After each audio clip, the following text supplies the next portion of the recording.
Welcome back to our regular sessions at nextnormal, and we are continuing this interesting nextnormal journey with another session which is having the title The Perfect Data Myth. What you really need to start seeing impact from Omnichannel, which I suppose and I'm pretty sure will be a very interesting session. And pleased to welcome today, first of all, Kimberly Friedrichs from Roche. Hi, Kimberly, how are you? Hi, good, thanks. How are you? Yeah, all fine. I can't complain. We have Rakan Sleiman from AKTANA. I'm Aktanian. Hi, Rakan. How are you? Hello. Very good. Hope you're doing well too, Dario. Thank you. Thank us a lot. And Juan David Rodriguez from Organon. Juan David, same question to you. A tough one, right? Hello, guys. Nice to be here today. Fantastic. So let's deep dive into the conversation, into the discussion. Also, I encourage our audience, if you have any questions to our audience, to our panelists, please ask them in the stage chat section. And our first question, which we prepared for you today, is first things first, right? So how should we really be thinking about evaluating the impact of our omnichannel investments? I think that we all know what happened in the last 24 months. And how can we actually measure whether or not we are positively impacting the customer experiences? We see a lot buzz is generated about and around customer experience. So let's start with you, Kimberly. Sure, happy to go first. I think I'll probably take a bit of a step back. So success from omnichannel, I believe, can be evaluated from three different angles. So first of all, the overall general company success, which we could measure from quantitative metrics. But then there's also what is the added value for affiliates and those engaging directly with healthcare professionals. And most importantly, what is the added value for the healthcare professional? Because to me, it goes back to what we are trying to achieve with an omnichannel engagement approach. And what we all want to achieve in the end is to improve patient outcomes. And how can we make this happen? So first of all, by enabling and empowering healthcare professionals, because we all know that science is increasing in speed and it's becoming more and more difficult for healthcare professionals to stay up to date with the latest research.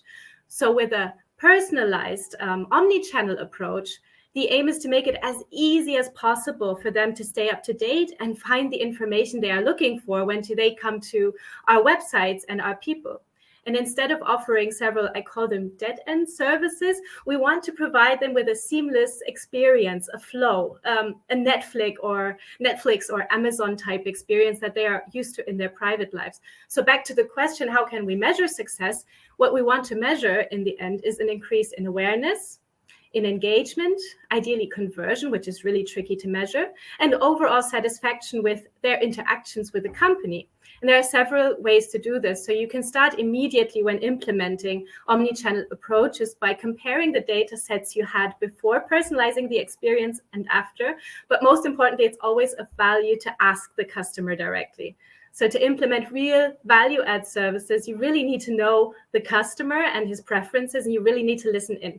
And to do that, what you can start implementing are some very standard satisfaction evaluation tools like CSAT, like the customer satisfaction score, the net promoter score, or the customer effort score, which measures how easy or difficult it was to interact with the company. Thank you, so Kimberly. those are some. Yeah, fully agree, and I believe this is the holy grail how to create this customer experience etiquette in our industry, because we all know that some other industries, like already mentioned, Mercedes, Starbucks, Google, or anyone else is very much known and famous for a unique and unified customer experience which they deliver to customers, right? So thanks a lot. Rakan, let's hear from you. Yeah, no, so I agree with pretty much everything Kimberly said. I think from my perspective, I do like to always just go back to basics and remind ourselves, why are we investing so much in omnichannel? And the reality of it is, we are doing omnichannel and we want to do more omnichannel because we do know that today, we are living very much in a multi-channel world where HCPs are being engaged with across a whole host of different channels. But the reality of it, and Kimberly touched on this, is not all of these engagements are actually seamless. There is a lot of uncoordinated overlap as marketing send content to an HCP or as a rep engages with the HCP. And what is the impact of this uncoordinated engagements with HCP is you start to lose engagement, right? HCPs may begin to experience digital fatigue. And what that actually looks like as you start to try and measure omnichannel is engagement drops. They stop actually, let's say, clicking through on emails that may have been sent to HCPs. They stop making themselves available to be visited. They stop requesting visits from the field team, etc. The flip side to that is if you are doing omnichannel the right way, you begin to have a very good customer experience. The HCPs are much more engaged. They are engaging with emails. They're requesting visits, etc. So a big part of like, how do you start to measure how well you're doing from an omnichannel perspective is really, I always go back to the basics, like know what you need to measure. Know what are your success criteria, measure them, and then track them, right? If over the course of time, your open rates or your click-through rates are actually not improving, then you're probably missing something somewhere in your omnichannel strategy. Thanks a lot, Rakan. So can we claim currently, based on your experience by working with many, many different pharma companies, that our current actions are triggering the wrong reactions? I wouldn't say that we're triggering the wrong reactions. I would say there's opportunity to drive better engagement. I would say overall where we may have seen an initial, I would say, uplift in digital engagement, that's kind of plateaued. And if anything is beginning to go back to where it was, let's say pre-pandemic. There is an opportunity to maximize engagement. And it comes all the way back to ensuring that the handoffs between different channels are correctly orchestrated, right? So in your ideal world, you send content to a customer, to a healthcare professional, they consume that content, they follow up with that content through their own preference of a channel with with the appropriate actor, if you like, who's helping orchestrate the journey. Thanks a lot, Rakan. Juan David, let's hear your opinion about the very same question. No, I guess that everything all has been said already. The only thing that I would add that your ability to measure the impact of the omnichannel investments heavily relies on your impact of measuring on your ability to measure that you are delivering on value, that you are delivering value to the customer, that what you think is the problem you are solving for the customer is being solved. Because disregarding on the industry that you're always obsessed with the fact that you want to solve something for the customer, you want to make customers' life easier, but we can do it in many ways. So ultimately what you want to ensure is that you are solving for that problem, and then you should enable those kind of metrics and indexes and KPIs to enable the organization to measure that you are delivering on your promise to the customers. Thanks a lot. Next question, and let's start this time with you, Rakan. This is what are some of the common misconceptions life science organizations have about their readiness to implement omnichannel, especially when we speak about AI, because we hear a lot about AI for the couple of last years, but I think we are not moving in a complete direction. Right? I think this is to some degree an easy response from my perspective, which is we are not ready, right? You go and you speak to different brand teams, different IT teams, different CRM teams, and by and large, there is this fear that their data is not in a state where they can begin to make improvements in the way they're engaging with HCPs. So the first misconception is we don't have the right data. There's also often concerns about the right technologies is not in place to execute on an omnichannel strategy. I think if we go back to what we spoke about a bit earlier, the reality of it is you do have data, the data does exist, and it exists because HCPs are being engaged with across many different channels right now.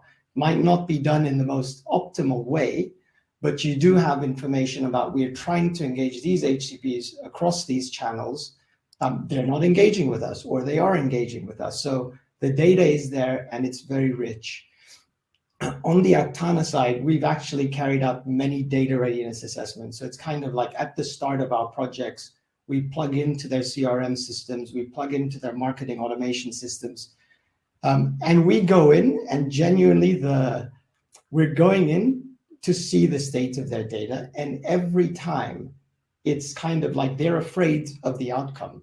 Our customers are afraid that we're going to go back and say, you have nothing to work with, when the reality is completely the opposite.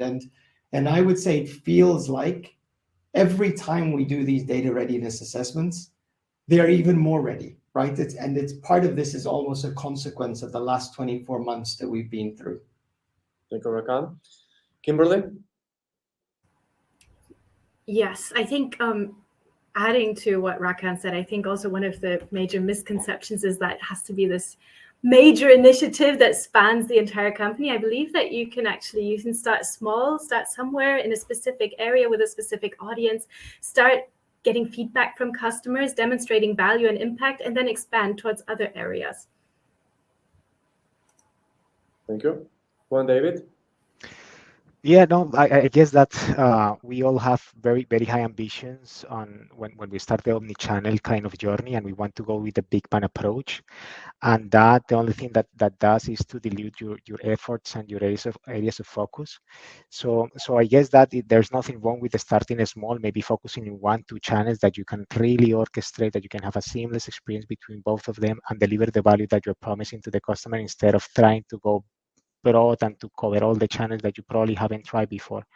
So I think that that's one of the misconceptions. And the other one that I have heard every time is that technology is not ready. Back to Rakan's point, similar to the data point, people keep on saying that we have old systems and all legacy systems, but you wouldn't believe what you can achieve with very traditional CRM systems and backend systems. That, you know, if they are using the right way, you can achieve a lot. Thanks a lot, Juan David. Yes, you would like to add something? Yeah, I would also say that technology probably is least of the problem, right? The processes are more the problem, making sure that we have everything in line, that also we embed the type of omnichannel approach in the day-to-day life of the field force and of our colleagues interacting with healthcare professionals is probably something that is just as much of a topic as technology would be. Thank you. Thanks a lot, Kimberly. Next question, let's speak about legacy systems, which CRM certainly is, and how possibly we can embed into CRM AI. So my question would be, for an organization that has some foundational tech stack elements, certainly a CRM, and the marketing automation platform, for example, what kind of AI would be possible to implement? Who would like to go first with this tough question?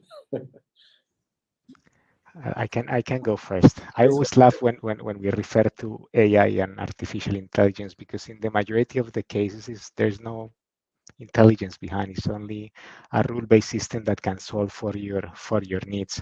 So I would say that don't try to overcomplicate it. Just if you can paint a journey in the tools that you have for addressing the need of your customer, that's enough. How dynamic you want the journey to be, that's probably another story. But to start a rule-based system that tells you go from A to Z in this way is good enough to start.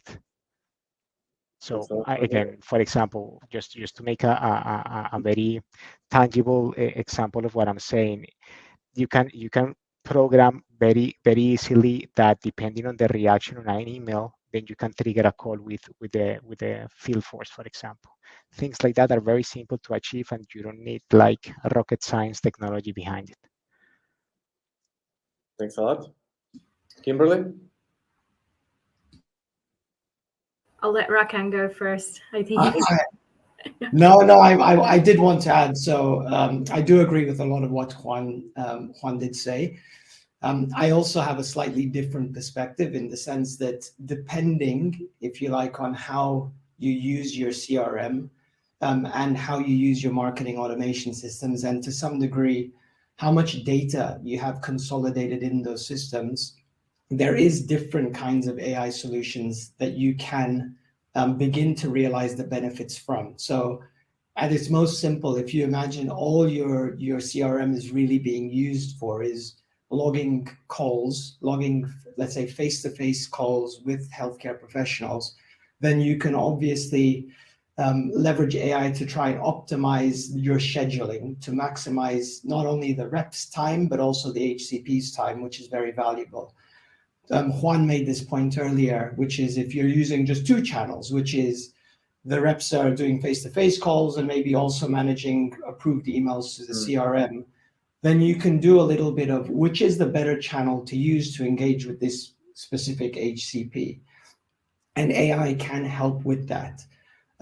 If you're thinking about rep-triggered emails in general, there's a couple of other things that typically we see people try and do.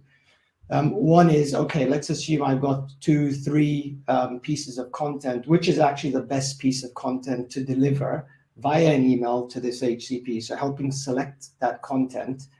And then, like the most simple one, which for some reason we don't actually do enough of, which is, okay, we have this email, we need to send this email. When is the best time to actually send this email that this HCP is most likely to engage with it? So those are, I would say, your data sitting in your CRM is rich enough that you can use AI to help with those components of your execution strategy. Just tying in quickly before I hand over to Kimberly. If you think of marketing automation system as a separate channel, there's very much the opportunity of you define your journey in marketing automation. And a lot of the time you do want to leverage your field force to help execute on that journey. So HQ email has gone out, HCP has engaged with it, ask the rep to follow up with either with a face-to-face call, delivering a message, or even sending an email. AI can also then be like, when is the best time for this rep to execute on this action? Yes, the marketing team want it to happen within a 2-week window, but in that 2-week window, there is still opportunity for the rep to execute on that interaction at the most optimal time. Thanks, Long answer. Kimberly? Thank you. I think there's a lot that you can do from a technical perspective. I think from my perspective, I'm working in the medical space and engaging with healthcare professionals in the medical space. And I think there as well, what needs to be taken into consideration are the regulations, compliance requirements as well. Because ideally, you would want to provide this Netflix type approach on websites, but you need to be very careful there to not go into a promotional direction. So that's also something to take into consideration when implementing such artificial intelligence features. Thanks a lot, Kimberly. Well, I believe we can all agree we really learned a lot in the last 24 months, right? And we are for sure smarter. The whole industry accelerated dramatically compared to the previous state of art. But let's be even more concrete. And my question would be, what are the 3 things life science companies can do today, immediately, to improve effectiveness to their omnichannel strategy and outreach? Who would like to go first with this very tough and concrete question? Let's pick you, Juan David. No, I can pick only one if you want. I mean, it's all about people, and people. I cannot get tired of saying that. It's a cliche, I would say, but upskilling your organization is super important. I think when I look across learning and development programs for marketeers and the commercial organization, I see common topics about agile and design thinking and agile ways of working. But I think that we need to raise the bar a little bit and provide a more hands-on training for the marketeers to really understand what the tools can do for them, what machine learning can do for them, how they can apply to the business, so we can get our hands dirty. In other words, with the technology and know how they can support our business aspirations. And the other one, the second one, I would say, is putting the customer again in the center. Usually when you have these brainstorming sessions, you brainstorm with marketeers from your own organization, but you don't include a customer in the center. And I would love to ask all the marketeers, when was the last time that you went to the field to ask to a customer what they need, how they feel, how they felt in an event, how they felt going to our portal, how they felt reading on an email. And that really unlocks tremendous insights. And the second side of the coin is to test with them. I know this by heart, that having prototypes and MVPs in our industry sounds like rocket science and bananas, because we have to approve all the content and all of that. But there are ways. There are ways to do it with market research organizations, with unblinded research, that we can throw out prototypes that are non-branded, without our logos, without our brands, that can help us to validate those hypotheses. So again, people, and putting the customer at the center again. Thanks a lot, Juan David. Kimberly?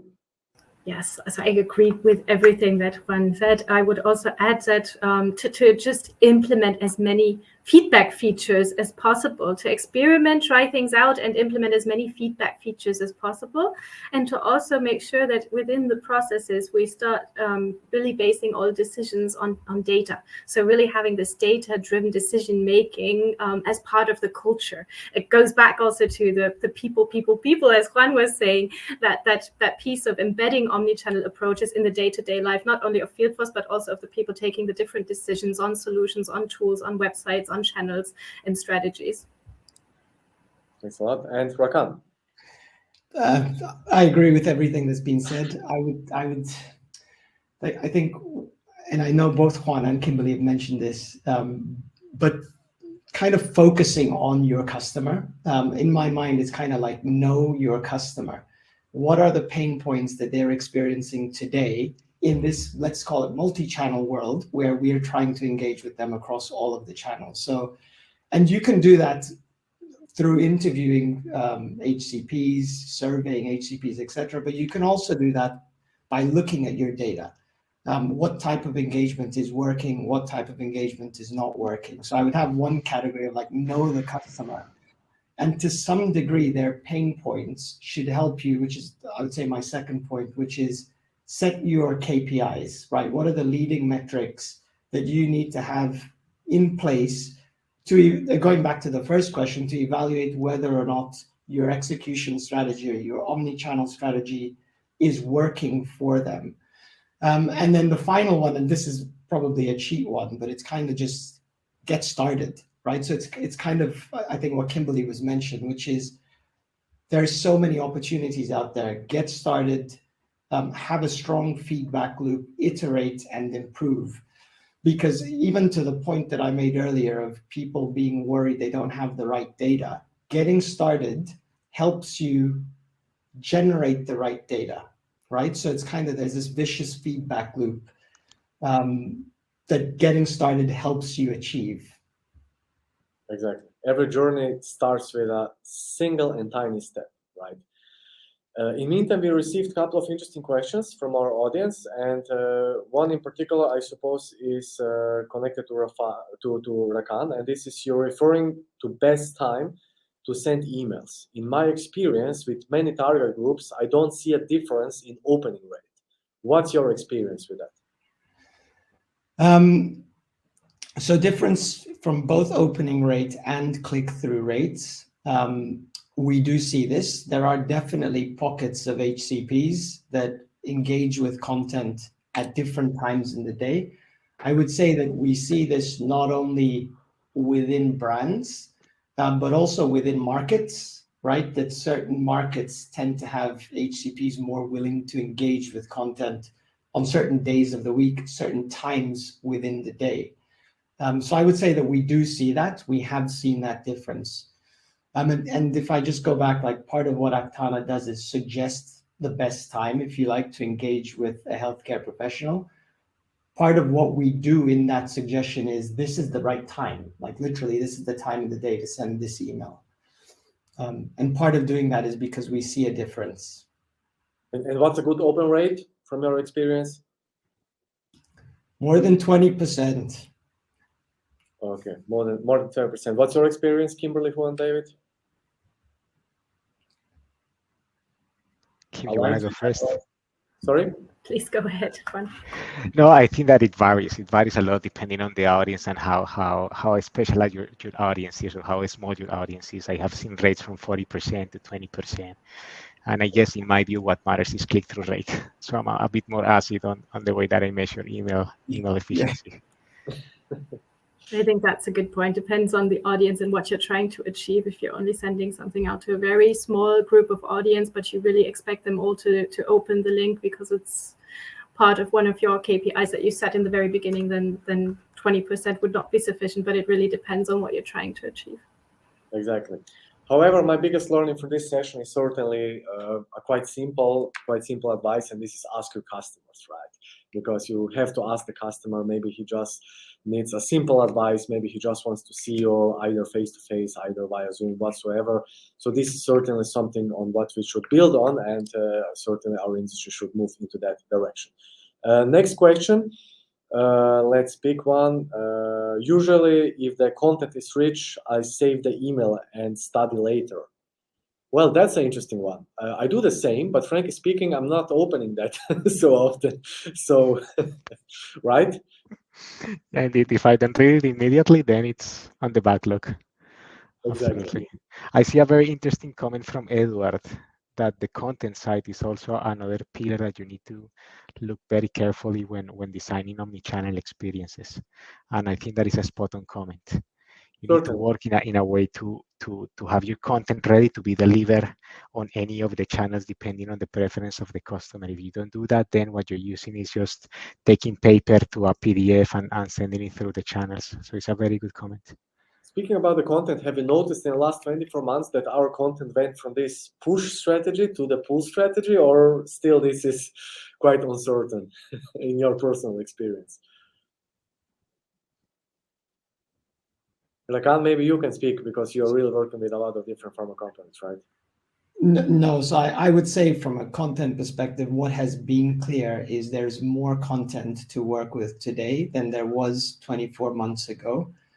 There is a desire, and this desire is coming from HCPs, which does show that we are investing in better understanding the customers. HCPs want to request content, but the reality is we're still seeing a lot of push, right? We're still seeing a lot of campaigns, customer journeys that very much depend on content being created, content being delivered to certain segments of accounts in a certain period of time, right? So there's still very much, I would say, a push mentality out there, but it's clear that there's an appetite to switch.